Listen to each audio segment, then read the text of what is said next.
जब हम शमशान में होते हैं तो डेफ़िनेटली हम लोग चिता में से निकाल करके जो अग्नि जल रही होती है उसमें से जितनी साइडों में बिखरी होती है चिता भस्म का यूज़ करते हैं। तो मेरे मंत्र जाप होते हैं वो मैं 12 बजे के बाद में करती हूँ, तो मुझे वो 12 से 2-2:30 के बीच में ख़त्म करना पड़ता है। हमारी पंच बलि होती है, कई बारी 3 बलि जाती है, तो सुअर की बलि हो गई, बकरे की हो गई, डक की हो गई, है ना, और मुर्गा भी चलता है। हमको होता है कि आज हमें डेड बॉडी साधना करनी है या कुछ भी है, तो वो अपने आप कहीं ना कहीं से अपने आप अरेंज हो जाती है। हम ग्रस्त भी रहते हैं, मगर जब हमें साधना करनी होती है तो हम 2-2, 3-3 महीने शमशान में पड़े रहते हैं। मैं खुद मणिकर्णिका शमशान घाट में 2-2, 3-3 महीने व्यतीत करती हूँ। मेरी बेटी है 9 महीने की, और जब मैं ये साधना पे रहती हूँ तो मैं अपनी बच्ची को थोड़ा सा अपने से दूर रखती हूँ, क्योंकि आप शमशान में देखेंगे नेगेटिव एनर्जी बहुत होती है।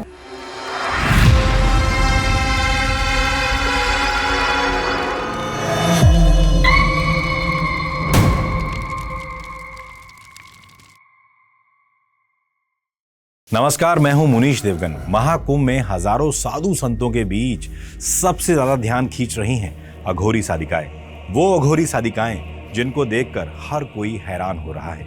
मैं भी हैरान हो गया जब इन अघोरी महिलाओं ने कैमरा पर पहली बार बड़े बड़े राज खोले, जैसे कि आपने पहले एपिसोड में देखा था, जो आपको डिस्क्रिप्शन में मिल जाएगा कि अघोरी कौन होते हैं, क्या खाते हैं। इस वीडियो के साथ आखिरी तक जुड़े रहिएगा, क्योंकि इसमें इन अघोरियों ने बताया है कि वो शमशान में कैसे शवों के साथ तपस्या करती हैं। रात के वक्त जो बड़े बड़े 30 मार खान शमशान के इर्द गिर्द भटकने से डरते हैं, ये साधिकाएं शमशान में डेड बॉडी के साथ अघोर साधना करती हैं, डेड बॉडी को प्रसाद की तरह ग्रहण करती हैं। पेश है इसका दूसरा एपिसोड। ये आपने अभी एक सवाल पूछा था कि लेडीज़ क्यों जुड़ी है, तो मैं उसका एक बहुत शॉर्टकट में एक रिप्लाई देना चाहूँगी। अघोर हो चाहे तांत्रिक हो, है ना, अगर पुरुष ये क्रियाएं करते हैं, ठीक है, मंत्र जपम करते हैं, तो आपने देखा होगा कि लेडीज़ उससे ज़्यादा, चाहे वो सात्विक पूजा पाठ में इंटरेस्ट रखे, वो रखती हैं, मगर जैसे जैसे उनको लगता है कुछ की ऐसी मतलब अंदर चीज़ें होती है कि नहीं हमें और अच्छा करना है और आगे करना है और उग्र देवता प्रसन्न करने हैं, तो उस वजह से लेडीज़ तांत्रिक क्रियाओं में जाती है करने के लिए, सीखने के लिए, अघोर में आती है कि मैं थोड़ा डिफरेंट चीज़ सीख पाऊँ। तो सुना आपने, देखने में वो हमारे आपकी तरह आम है, बस सोशल मीडिया के इस दौर में इन साधिकाओं ने खुद को पूरी तरह अपडेट कर लिया है, और अब महिलाएं और कुंवारी लड़कियां भी अघोरी दीक्षा लेकर तपस्या करती हैं। इन महिला अघोरियों का दावा है कि मां अघोरा काली की साधना कर ये कई लोगों के दुख दर्द दूर करती हैं। देखिए, सबके मन में कोई ना कोई होप होती है, कोई ना कोई आस होती है, तो वो लोग क्या करते हैं, आते हैं, अपनी इच्छा जब हवन चल रही होती है माँ को बोलते हैं, तो माँ की कृपा से उनका वहीं भला हो जाता है।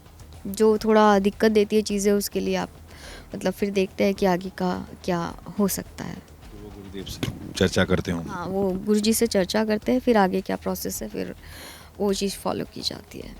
अभी आपकी शादी होने वाली है, ये लोग शादीशुदा हैं, तो आप पूजा करती हैं अघोरी वाली, तो आपको लगता है कि उसमें कोई दिक्कत आ सकती है आगे चलकर? नहीं, दिक्कत तो नहीं आनी चाहिए। जो आपके पार्टनर होंगे आप पहले उनको बता देंगे? हाँ, बिल्कुल बता के रखूँगी कि ऐसा ऐसा है। देखिए, उसका जो साधना का जो टाइम होता है वो एग्जैक्ट होता है, अगर आप 12 बजे से लेकर के 1:30 बजे तक करेंगे, और अगर आपको किसी की भी मतलब किसी की मान लो आप एक तरीके से वशीकरण कर रहे हो या कुछ भी कर रहे हो, तो उसका एक टाइम स्लॉट फिक्स होता है कि आपको कितने से कितने बजे तक ऊर्जा को वहाँ से उठा के यहाँ पे डालना है। तो वशीकरण मतलब हर किसी का हो सकता है, या कोई नहीं, बहुत पॉजिटिव आदमी है, जैसे सात्विक आदमी है? मैं बताती हूँ, लोगों की आजकल बहुत भ्रांतियाँ फैली हुई कि जी ऐसे कई सारे बाबा करते हैं कि आप पैसे भेज दो, हम वशीकरण कर देंगे, कोई भी हो, हमें कोई फ़र्क नहीं पड़ता, मगर ऐसा नहीं होता है। आप जब वशीकरण करते हैं, सबसे पहले आप उनकी कुंडली देखिए, ठीक है। ऐसा नहीं है कि हम ज्योतिष शास्त्र को नहीं मानते, हम मानते हैं, हम सब चीज़ों को एक्सेप्ट करके चलते हैं, हर चीज़ के आगे अपना सर झुकाते हैं। दूसरी चीज़ ये है कि जब हम सारी चीज़ें चेक करते हैं तो उसमें ही पता चलता है कि क्या है क्या नहीं है, ठीक है। और अगर आप जब उसमें पूरा चेक कर लेते हो, आपको फाइनल हो जाता है कि ये काम हो सकता है, क्योंकि आप ये देखिए, हर किसी के नसीब में हर चीज़ नहीं होती है। महिला अघोरी कौन होती है, कैसे बनती है एक महिला अघोरी, और वो शमशान में तपस्या क्यों करती है, आप इनकी जुबानी सुनिए। अधिकतर मैं काशी में मणिकर्णिका घाट पे बिताती हूँ साधना। जब आप पूजा करती हैं वो भी रात में ही करती हैं? नहीं, नॉर्मल पूजा, बस हाँ ये है कि जो मेरे मंत्र जाप होते हैं वो मैं 12 बजे के बाद में करती हूँ, तो मुझे वो 12 से 2-2:30 के बीच में ख़त्म करना पड़ता है। आप दोनों तरह की पूजा कर सकती हैं, सात्विक भी और जो एक तामसिक, यानी इसमें डेड बॉडी इन्वॉल्व होती है। ये मैंने गुरुजी ने मुझे करवाई भी है और मैंने की भी है। और आपको डेड बॉडी मतलब बनारस वगैरह में तो आसानी से उपलब्ध है, ईज़िली मिल जाती है। यहाँ लेकिन दिल्ली शहर में मुश्किल। में तो कुछ भी नहीं, बट हाँ ये है कि दिल्ली में कुछ जो शमशान घाट है वो मतलब जानकार के है, गुरुजी के ही शिष्य है वो भी, तो वो मुझे कभी किसी चीज़ के लिए मना नहीं करते। मेरे लिए इनफैक्ट जो आपने देखा होगा जो शमशान घाट है बड़े बड़े उनके वो बंद रखते हैं माँ के द्वार, मगर जब मैं जाती हूँ तो मुझे सारी फैसिलिटीज़ मिलती है, ओपन कर देते हैं, मैं बहुत अच्छे से पूजा पाठ करके आती हूँ। शमशान में पूजा करने आती हैं और वहाँ से आपको राख भी मिल जाती है। हाँ मतलब मेरे को किसी चीज़ के लिए मना नहीं है। हाँ अगर इनफैक्ट कोई और जाएगा साधक तो शायद उनको मना कर दे, पर मुझे नहीं मना करते। समाज में ऐसी अवधारणा है कि अघोरी शमशान में रहते हैं, जलती लाशों के बीच खाना खाते हैं, वहीं सोते हैं। आइए जानते हैं इस पर महिला अघोरी ने क्या कहा। हम ग्रस्त भी रहते हैं, मगर जब हमें साधना करनी होती है तो हम 2-2 3-3 महीने शमशान में पड़े रहते हैं। मैं खुद मणिकर्णिका शमशान घाट में 2-2 3-3 महीने व्यतीत करती हूँ साधना। तो बॉडीज आराम से मिल जाती हैं वहाँ से बनारस से? बहुत आराम से। अगर नहीं भी मिलती तो कई बार क्या होता है कि खुद ही या तो आप जल के बहाव से बह के आ जाएगी या मिल जाता है, ऐसा कोई इशू नहीं होता। अभी तक तो नहीं हुआ है, ना ही मैंने ऐसा कोई इशू फेस किया है। जब मतलब हमको होता है कि आज हमें डेड बॉडी साधना करनी है या कुछ भी है तो वो अपने आप कहीं ना कहीं से अपने आप अरेंज हो जाती है, तो ऐसा कोई इशू नहीं है आप उसमें। सब लोग करते हैं डेड बॉडी साधना? हाँ जी। तो परिवार ने कभी आपत्ति दर्ज नहीं की? परिवार ने नहीं, ऐसा कुछ नहीं है। सहयोग है परिवार से? हाँ, पूरा सपोर्ट है शुरू से ही? हाँ जी। तपस्या के दौरान अपने बच्चों को कहाँ रखती हैं अघोरी महिलाएं, खुद सुनिए। मेरी बेटी है 9 महीने की, और जब मैं ये साधना पे रहती हूँ तो मैं अपनी बच्ची को थोड़ा सा अपने से दूर रखती हूँ, क्योंकि आप शमशान में देखेंगे नेगेटिव एनर्जी बहुत होती है, मगर शमशान से ज़्यादा पवित्र जगह भी कोई नहीं है, ठीक है।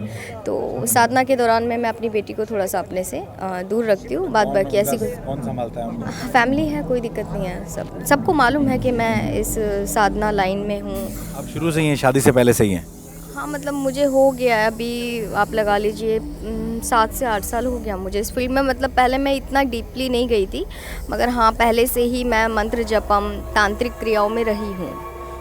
इन अघोरी महिलाओं के गुरु बाबा मणिकंदन हैं, जो मां अघोरा काली के उपासक हैं, जिन्होंने हमारे कैमरा पर कई रहस्यों से पर्दा उठाया। हम लोग मसान में रहता, मसान में रख के पूजा करता। मसान में आप रहते हैं तो क्या क्या सेवन कर सकते हैं वहाँ पे? हम लोग मसान में आदर में बैठ के हवन करता, पूजा पाठ ध्यान करता। जो समाज में लोग कहते हैं जी वहाँ पे मांस भी खाया जा सकता है, ह्यूमन बॉडी खाई जा सकती है, वो सच है? हाँ सच है। एक आत्मा का परमात्मा करने के लिए जी डेड बॉडी खाना पड़ता अघोरी। जी। उससे क्या मिलता है आपको खाने के बाद? कुछ शक्ति मिलती है, ताकत मिलती है? हमको एनर्जी मिलेगा, कौन का कारा उसका वो पाप हटेगा। काशी मणिकर्णिका घाट में मैं स्थापना माँ अघोरा काली स्थापना करके मैं करके पूजा कर रहा। जो साधना करते हैं अघोरी, कितनी लंबी साधना होती है? जैसे आप कहते हैं डेड बॉडी का भी सेवन करते हैं, तो कितना लंबा होता है उसके बाद? मैक्सिमम 12 बजे से 3 बजे तक साधना। कोई खास दिन में साधना होती है? दिन चुने जाते हैं या कभी भी होता है? रात में होगा। हर रात में या कभी कभार जब कोई अमावस्या से जुड़ा हुआ? अमावस्या में रहता हूँ रात में 12 बजे से 3 बजे तक। 3 बजे तक। और इससे आप सिद्ध करते हैं अपनी जो शक्तियों को? हाँ, अघोरा काली माँ का सिद्धि करता। सिद्ध करते हैं। तो जब एक अघोरी सिद्ध हो जाता है उसके बाद उसको कौन कौन सी ताकत मिल जाती है? उसका ताकत बहुत मिलेगा। गलत तारीख से यूज़ नहीं किया ना, ठीक है, अच्छा है। आइए अब आपको बताते हैं कैसे अघोरी की शमशान साधना में डेड बॉडी का सेवन कैसे और क्यों किया जाता है। जो डेड बॉडीज़ का सेवन होता है, क्या वो मतलब दफनाया जाता है या जली हुई बॉडीज़ होती हैं? वो दोनों होती हैं। मतलब जैसे हमारे आम इंसानों का खाना होता है वैसे वो आपका खाना है? जी। पूजा का टाइम जी। हम लोग ले लेगा। पूजा का टाइम? हाँ, काशी में मणिकर्णिका घाट में सब जलता, जलने के बाद दौड़ा नदी में डालता, हम लोग का निकाल के आज का 108 पीस करेगा, फिर हवन करेगा, हवन करने के बाद हम लोग 3 पीस खाएगा। 3 पीस करते हैं। हाँ, तो फिर वो आपस में बांटते हैं आप लोग जो भी होते हैं आपके बाकी साथी? हर अघोरी अपना अलग करता है ये सिस्टम 108 पीस का? एक लोग का अलग से, हम लोग के अलग से। रात 12 बजे अघोरी साधना शुरू होते ही हमसे अघोरी साधिका और क्या क्या राज खोल गईं, आप खुद सुनिए। जो पूजा होती है माँ अघोर काली की, वो 12 बजे शुरू हो चुकी है। क्या क्या आगे होगा 3 बजे तक? तो ठीक इसी प्रकार से माँ का उस हवन में आह्वान किया जाता है, उनको बुलाया जाता है और जितने भी यहाँ पे लोग हैं, पता नहीं कोई क्या क्या समस्या लेकर के आए, तो उन सब का कल्याण हो, इसलिए माँ को बुलाया जाता है, उनके नाम का आह्वान किया जाता है। काफ़ी लोगों को इससे फ़ायदा भी होता है। हम देख रहे हैं कि कई बड़े बड़े अधिकारी भी आए हुए हैं यहाँ पे इस वक्त पूजा में। हाँ जी बिल्कुल, बड़े बड़े अधिकारी भी आते हैं और सेलिब्रिटीज़ भी आते हैं यहाँ पे पूजा करवाने के लिए भी आते हैं। और आप अगर ध्यान से देखेंगे तो जो मतलब पहले इतना नहीं था, अभी लोग इतना ज़्यादा आ रहे हैं जिसकी कुछ लिमिट नहीं है। अगर किसी को फ़र्क पड़ेगा तो वो 2 को बताएगा, 2 को पड़ेगा वो 4 को बताएंगे, तो उस ज़रिए से भी लोग आते हैं। ये आप लोगों ने जो चेहरे पे लगाया होता है ये भस्म होती है? हाँ, ये वाली नॉर्मल भस्म है। और जब हम शमशान में होते हैं तो डेफिनेटली हम लोग चिता में से निकाल करके जो अग्नि जल रही होती है उसमें से जितनी साइडों में बिखरी होती है चिता भस्म का यूज़ करते हैं। सात्विक जैसे यहाँ पे पूजा हो रही है अभी, चिता से डेड बॉडी नहीं लाई गई है, तो उन दोनों में क्या डिफरेंस है? देखिए, उन दोनों में ये डिफरेंस है कि जब गुरुजी डेड बॉडी साधना करते हैं, चक्र साधना करते हैं, तो वो एक एकदम डिफरेंट पार्ट होता है। और दूसरी चीज़ मैं आपको इस बारे में ये कहना चाहती हूँ, हम अघोरा काली माता के हवन 2 प्रकार से करते हैं, ठीक है। देखिए, अब जब उनका क्या कहते हैं तामसिक तरीके से आप कह लीजिए, जब उनके ये हवन या कुछ भी होता है तो उसमें आप देखेंगे कि बलि होती है, हमारी पंच बलि होती है, कई बारी 3 बलि जाती है। तो मतलब आप लगा लीजिए सूअर की बलि हो गई, बकरे की हो गई, डक की हो गई, है ना, और मुर्गा भी चलता है, तो उस टाइप की बलियाँ होती है। साध्वी ने ये भी बताया कि कैसे सात्विक और तामसिक पूजा 365 दिन होती है। सात्विक जैसे यहाँ पे पूजा हो रही है अभी, चिता से डेड बॉडी नहीं लाई गई है, तो उन दोनों में क्या डिफरेंस है? देखिए, उन दोनों में ये डिफरेंस है कि जब गुरुजी डेड बॉडी साधना करते हैं, चक्र साधना करते हैं, तो वो एक एकदम डिफरेंट पार्ट होता है। और दूसरी चीज़ मैं आपको इस बारे में ये कहना चाहती हूँ, हम अघोरा काली माता के हवन 2 प्रकार से करते हैं, ठीक है। देखिए, अब जब उनका क्या कहते हैं तामसिक तरीके से आप कह लीजिए, जब उनके ये हवन या कुछ भी होता है तो उसमें आप देखेंगे कि बलि होती है, हमारी पंच बलि होती है, कई बारी 3 बलि जाती है।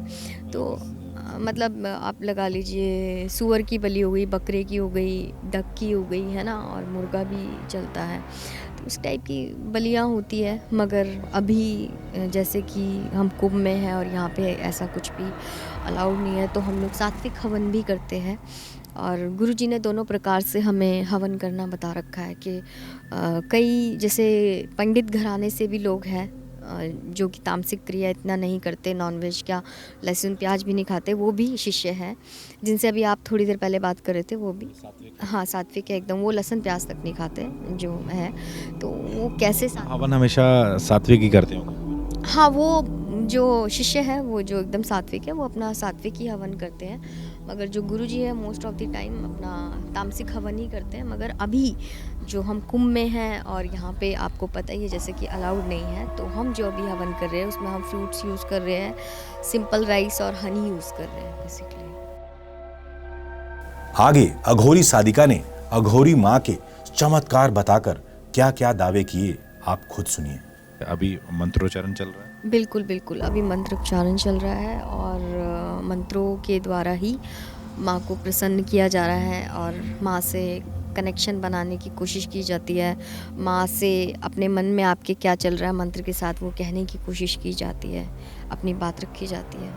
आम लोग आए हुए हैं, बैठे हुए हैं पूजा में, क्या कुछ जपते हैं या अपनी समस्या पहले आपको बता देते हैं? जो अदर शिष्य बैठे हुए हैं और भी है जो वो हाँ जिन्होंने दीक्षा ली है वो जपम करेंगे। जो जैसे अभी नॉर्मल लोग आके खड़े हुए हैं हाँ, तो उनका क्या होता है, वो देखिए सबके मन में कोई ना कोई होप होती है, कोई ना कोई आस होती है, तो वो लोग क्या करते हैं, आते हैं अपनी इच्छा, जब हवन चल रही होती है माँ को बोलते हैं, तो माँ की कृपा से उनका वहीं भला हो जाता है। आखिरी में आरती हो जाती है, माँ को सारा भोग प्रसाद हो जाता है, फिर आरती हो जाती है। उसके बाद हमारा मेन होता है हवन का टीका। आप अगर हवन का टीका लगाएंगे, आपके कितने कष्ट है जो कि दूर हो जाएंगे।